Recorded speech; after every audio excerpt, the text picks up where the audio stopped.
और जब भारत ठान लेता है तो उसे पूरा करके रहता है। ये हमारा ट्रैक रिकॉर्ड कहता है। 200 करोड़ वैक्सीनेशन का काम दुनिया हमें जब पूछते हैं 200 करोड़ सुनती है, उनकी आंखें फट जाती है। इतना बड़ा काम ये मेरे देश के आंगनबाड़ी वर्कर, हमारी आशा वर्कर, हमारी हेल्थ वर्कर, उन्होंने करके दिया। ये मेरे देश का सामर्थ्य है। 5G को रोल आउट किया।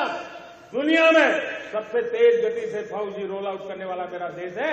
700 से अधिक जिलों तक हम पहुंच चुके हैं और अब 6G की भी तैयारी कर रहे हैं। हमने टास्क फोर्स बना दिया है। रिन्यूएबल एनर्जी, हम टारगेट से पहले चले हैं। हमने रिन्यूएबल एनर्जी 2030 का जो टारगेट तय किया था 21-22 में इसको पूरा कर दिया। हमने इथेनॉल में 20% ब्लेंडिंग की बात कही थी, वो भी हमने समय से 5 साल पहले पूरा कर दिया। हमने $500 बिलियन के एक्सपोर्ट की बात की थी, वो भी समय के पहले $500 बिलियन से ज्यादा कर दिया। हमने तय किया, जो हमारे देश में 25 साल से चर्चा हो रही थी कि देश में नई संसद बने। पार्लियामेंट का कोई सत्र ऐसा नहीं था नई संसद के। ये मोदी है, समय के पहले नई संसद बना करके रख दिया। मेरे प्यारे भाई बहनों, ये काम करने वाली सरकार है। निर्धारित लक्ष्यों को पार करने वाली सरकार है। ये नया भारत है। ये आत्मविश्वास से भरा हुआ भारत है। ये संकल्पों को चरितार्थ करने के लिए जी जान से जुटा हुआ भारत है। और इसलिए ये भारत न रुकता है, ये भारत न थकता है, ये भारत न हाँफता है और न ही ये भारत हारता है। और इसलिए मेरे प्यारे देशवासियों, मेरे प्यारे परिवारजनों, जनऔषधि केंद्रों ने देश के सीनियर सिटीजन, देश के मध्यम वर्गीय परिवार को एक नई ताकत दी। जिस संयुक्त परिवार में अगर किसी को एक डायबिटीज जैसा हो जाए 2-3 हजार रुपया दवाई का बिल स्वाभाविक हो जाता है। हमने जन औषधि केंद्र से जो दवाई बाजार में 100 रुपए में मिलती है तो 10 रुपये, 15 रुपये, 20 रुपये में दी। और आज देश में 1000 जन औषधि केंद्रों से मेरे इन बीमारी में जिनको दवाई की जरूरत थी ऐसे लोगों के करीब 20,000 करोड़ रुपया उनके जेब में बचा है। और ये ज्यादातर मध्यम वर्ग के परिवार के लोग हैं। लेकिन आज उसकी सफलता को देखते हुए मैं देशवासियों को कहना चाहता हूं, जैसे हम एक विश्वकर्मा योजना लेकर के समाज के उस वर्ग को छूने वाले हैं, अब देश में 10,000 जन औषधि केंद्र से हम 25,000 जन औषधि केंद्र का लक्ष्य लेकर के आने वाले दिनों में काम करने वाले हैं। मेरे प्यारे परिवारजनों, जब देश में गरीबी कम होती है तो देश की मध्यम वर्ग की ताकत बहुत बढ़ती है। और अगर दुनिया में, और मैं आपको विश्वास दिलाता हूं, आने वाले 5 साल में मोदी का गारंटी है देश पहले 3 वैश्विक इकोनॉमी में अपना जगह ले लेगा। ये पक्का जगह ले लेगा। आज जो 13.5 करोड़ गरीबी से बाहर आए हुए लोग हैं, वो एक प्रकार से मध्यम वर्ग की ताकत बन जाते हैं। जब गरीब की खरीद शक्ति बढ़ती है तो मध्यम वर्ग की व्यापार शक्ति बढ़ती है। जब गांव की खरीद शक्ति बढ़ती है तब कस्बे और शहर की आर्थिक व्यवस्था और तेज गति से दौड़ती है। और यही इंटरकनेक्टेड हमारा अर्थचक्र होता है। हम उसको बल लेकर के आगे चलना चाहते हैं। मेरे प्यारे परिवारजनों, शहर के अंदर जो कमजोर लोग रहते हैं, बिना घर को मुसीबत रहती है, मध्यम वर्ग के परिवार अपना खुद का घर का सपना देख रहे हैं, हम उसके लिए भी आने वाले कुछ सालों के लिए एक योजना लेकर के आ रहे हैं। और जिसमें ऐसे मेरे परिवारजन जो शहरों में अपना घर शहरों में रहते हैं, लेकिन किराए के मकान में रहते हैं, झुग्गी झोपड़ी में रहते हैं, चाल में रहते हैं, अनऑथराइज कॉलोनीज में रहते हैं, ऐसे मेरे परिवारजन अगर अपना मकान बनाना चाहते हैं तो बैंक से जो लोन मिलेगा उसके ब्याज के अंदर राहत दे करके लाखों रुपयों की मदद करने का हमने निर्णय किया है। मेरे मध्यम वर्ग के परिवार को जब 2 लाख से 7 लाख इनकम टैक्स की सीमा बढ़ जाती है तो सबसे बड़ा लाभ सैलरी क्लास को होता है, मेरे मध्यम वर्ग को होता है। इंटरनेट का डेटा बहुत महंगा था 2014 के पहले, आज दुनिया का सबसे सस्ता इंटरनेट का डेटा का खर्चा हो रहा है, हर परिवार के पैसे बच रहे हैं। मेरे प्यारे परिवारजनों, विश्व कोरोना के बाद अभी तक उभर नहीं पाया, युद्ध ने फिर एक नई मुसीबत पैदा की। आज दुनिया महंगाई के संकट से जूझ रही है, पूरी दुनिया की अर्थव्यवस्था को महंगाई ने दबोच के रखा है। हम भी दुनिया से जिन सामान की जरूरत होती है लाते हैं, तो हमें सामान तो इंपोर्ट करते हैं, हमारा दुर्भाग्य है कि हमें महंगाई भी इंपोर्ट करनी पड़ती है, क्योंकि पूरी दुनिया को महंगाई ने जकड़ के रखा है। लेकिन मेरे प्यारे परिवारजनों, भारत ने महंगाई को नियंत्रित रखने के लिए भरसक प्रयास किए। पिछले कालखंड की तुलना में हमें कुछ सफलता भी मिली है, लेकिन इतने से संतोष नहीं मान सकते। दुनिया से हमारी चीजें अच्छी है, इतने बात से हम सोच नहीं सकते। मुझे तो मेरे देशवासियों को महंगाई की बोझ कम से कम हो, इस दिशा में और भी कदम उठाने हैं और हम उस कदम को उठा के रहेंगे। मेरा प्रयास निरंतर जारी रहेगा। मेरे प्यारे परिवारजनों, आज देश अनेक क्षमताओं को लेकर के आगे बढ़ रहा है। देश आधुनिकता की तरफ आगे बढ़ने के लिए काम कर रहा है। आज देश रिन्यूएबल एनर्जी में काम कर रहा है, आज देश ग्रीन हाइड्रोजन पे काम कर रहा है। देश की स्पेस पे क्षमता बढ़ रही है, तो देश की डीप सी मिशन में भी सफलता के साथ आगे चल रहा है। देश में रेल आधुनिक हो रही है, तो वंदे भारत बुलेट ट्रेन भी आज देश के अंदर काम कर रही है। गांव गांव पक्की सड़कें बन रही है, तो इलेक्ट्रिक बसें, मेट्रो की रचना भी आज देश में हो रहे हैं। आज गांव गांव तक इंटरनेट पहुंच रहा है, तो क्वांटम कंप्यूटर के लिए भी देश तय कर रहता है। नैनो यूरिया, नैनो डीएपी, उस पर काम हो रहा है, तो दूसरी तरफ जैविक खेती पर भी हम बल कर रहे हैं। आज किसान उत्पादक संघ एफपीओ का निर्माण हो रहा है, तो हम सेमीकंडक्टर का भी निर्माण करने के लिए चाह रहे हैं। हम दिव्यांग जनों के लिए एक सुगम भारत के निर्माण के लिए काम करते हैं, तो हम पैरालंपिक में भी हिंदुस्तान का तिरंगा झंडा गाड़ने के लिए मेरे दिव्यांग जनों को सामर्थ्यवान बना रहे हैं। हम खिलाड़ियों को स्पेशल ट्रेनिंग दे रहे हैं।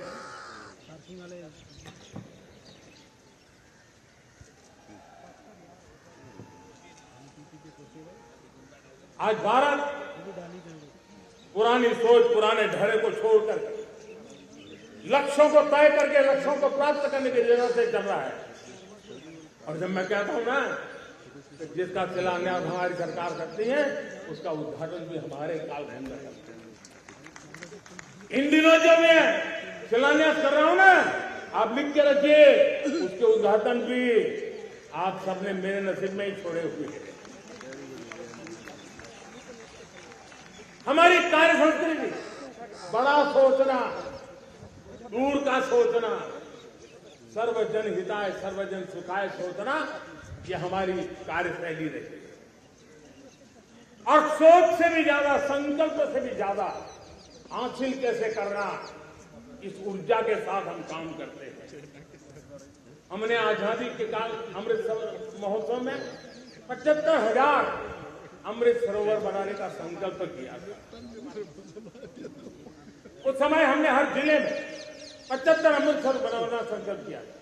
करीब 50-55 हजार अमृत सरोवर की कल्पना की थी, लेकिन आज करीब 75,000 अमृत सरोवर का काम निर्माण हो रहा है। ये अपने आप में बहुत बड़ा काम हो रहा है। जनशक्ति और जल शक्ति की ताकत भारत के पर्यावरण की रक्षा में भी काम आने वाली। 18,000 गांवों तक बिजली पहुंचाना, जनधन बैंक खाते खोलना, बेटियों के लिए शौचालय बनाना, सारे टारगेट समय के पहले पूरी शक्ति से पूरे करेगा। और जब भारत ठान लेता है तो उसे पूरा करके जाता है। ये हमारा ट्रैक रिकॉर्ड कहता है।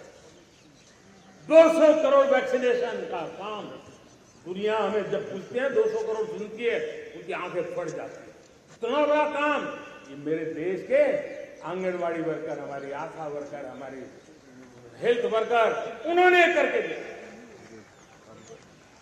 ये मेरे देश का सामर्थ्य है। 5G को रोल आउट किया, दुनिया में सबसे तेज गति से 5G रोल आउट करने वाला मेरा देश है। 700 से अधिक जिलों तक हम पहुंच चुके हैं और अब 6G की भी तैयारी कर रहे हैं। हमने टास्क फोर्स बना दिया है।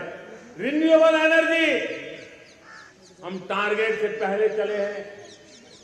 हमने रिन्यूएबल एनर्जी 2030 का जो टारगेट तय किया था 21-22 में उसको पूरा कर दिया। हमने इथेनॉल में 20% ब्लेंडिंग की बात कही थी, वो भी हमने समय से 5 साल पहले पूरा कर दिया। हमने $500 बिलियन के एक्सपोर्ट की बात की थी, वो भी समय के पहले $500 बिलियन से ज्यादा कर दिया। हमने तय किया, जो हमारे देश में 25 साल से चर्चा हो रही थी कि देश में नई संसद बने। पार्लियामेंट का कोई सत्र ऐसा नहीं था नई संसद के। ये मोदी है, समय के पहले नई संसद बना करके रख दिया। मेरे प्यारे भाई बहनों, ये काम करने वाली सरकार है, निर्धारित लक्ष्यों को पार करने वाली सरकार है। ये नया भारत है, ये आत्मविश्वास से भरा हुआ भारत है। ये संकल्पों को चरितार्थ करने के लिए जी जान से जुटा हुआ भारत है। और इसलिए ये भारत न रुकता है, ये भारत न थकता है, ये भारत न हाँफता है और न ही ये भारत हारता है। और इसलिए मेरे प्यारे परिवारजनों, आर्थिक शक्ति बढ़ी है तो हमारी सामरिक शक्ति को भी एक नई ताकत मिली है। हमारी सीमाएं पहले से अधिक सुरक्षित हुई है और मेरे सीमा पर बैठे हुए मेरे जवान जो देश की सीमाओं की रक्षा कर रहे हैं और मेरे देश की आंतरिक सुरक्षा के संभालने वाले यूनिफॉर्म फोर्सेस, मैं आजादी के इस पावन पर्व पर उनको भी अनेक अनेक बधाई देते हुए मेरी बात को आगे बढ़ाता हूं। सेना का अधिकरण हो, हमारी सेना युवा बने, हमारी सेना बैटल के लिए रेडी, युद्ध योग्य बने। इसलिए निरंतर रिफॉर्म का काम आज हमारी सेना में हो रहा है। मेरे प्यारे परिवारजनों, आए दिन हम लोग सुना करते थे, यहां बम धमाका हुआ, वहां बम धमाका हुआ, हर जगह पे लिखा हुआ रहता था कि इस बैग को मत छूना, अनाउंसमेंट होते रहते थे।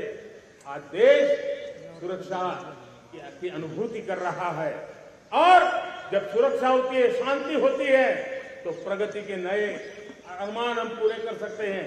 उसको लिए सीरियल बम धमाके का जमाना बीती हुई बात हो गई है। निर्दोषों के जो मौत होते थे बीते हुए कल की बात हो गई है।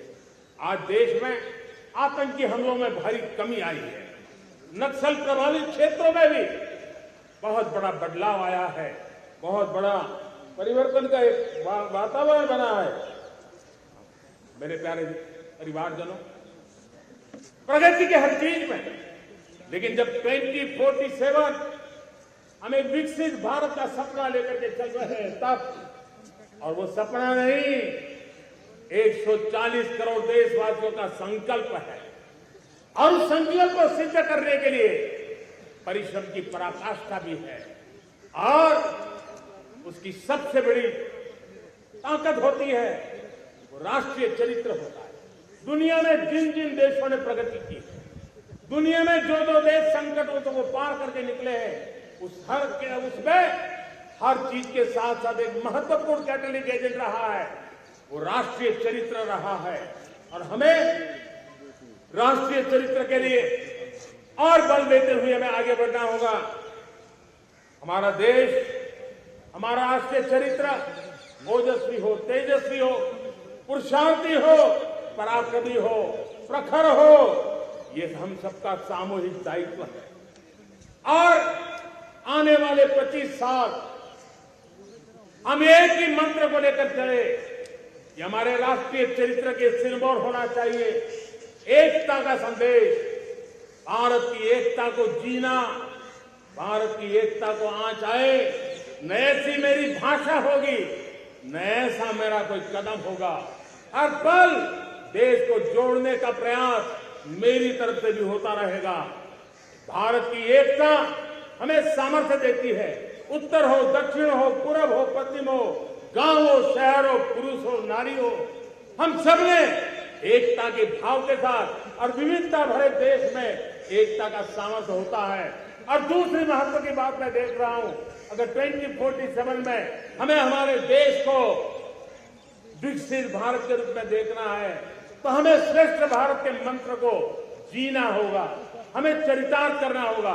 अब हमारे प्रोडक्शन में मैंने 2014 में कहा था जीरो डिफेक्ट, जीरो डिफेक्ट। दुनिया के किसी भी टेबल पर मेक इन इंडिया चीज हो तो दुनिया को विश्वास होना चाहिए, इससे बेहतर दुनिया में कुछ नहीं हो सकता है।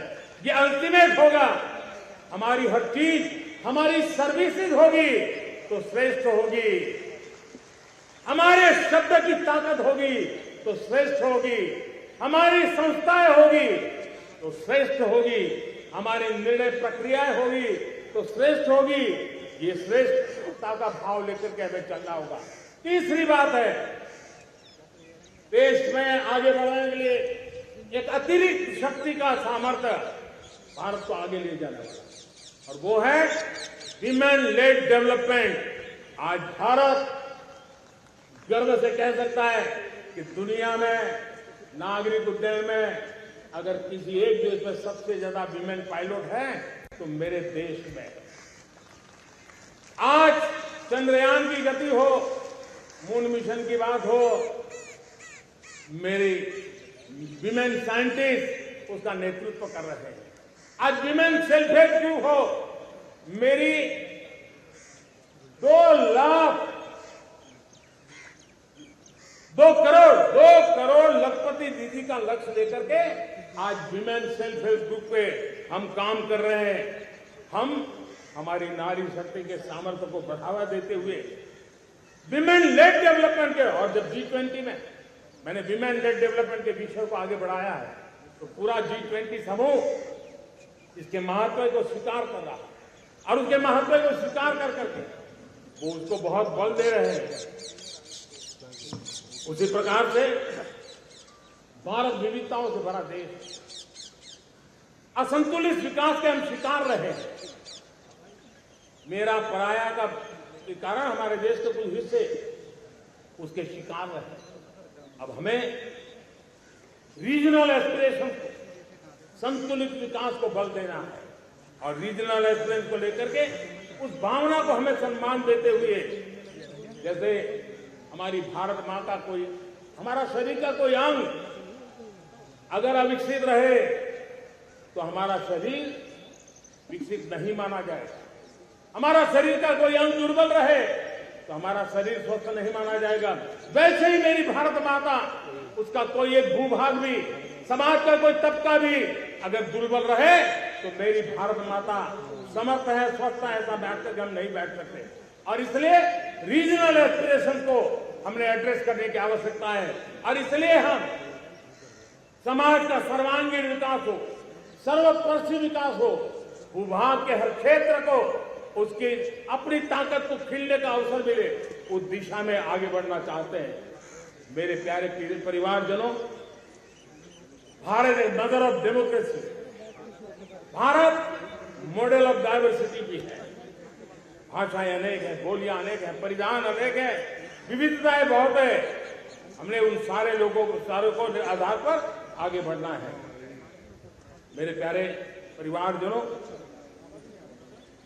देश के जब मैं एकता की बात करता हूं तब अगर घटना मणिपुर में होती है तो पीड़ा महाराष्ट्र में होती है, अगर बाढ़ आसाम में आती है तो बेचैन केरला हो जाता है। हिंदुस्तान के किसी भी हिस्से में कुछ भी हो, हम एक अंगांगी भाव की अनुभूति करते हैं। मेरे देश की बेटियों पर जुल्म न हो, ये हमारा सामाजिक भी दायित्व है, ये हमारा पारिवारिक दायित्व भी है, और ये देश के नाते हम सबका दायित्व है।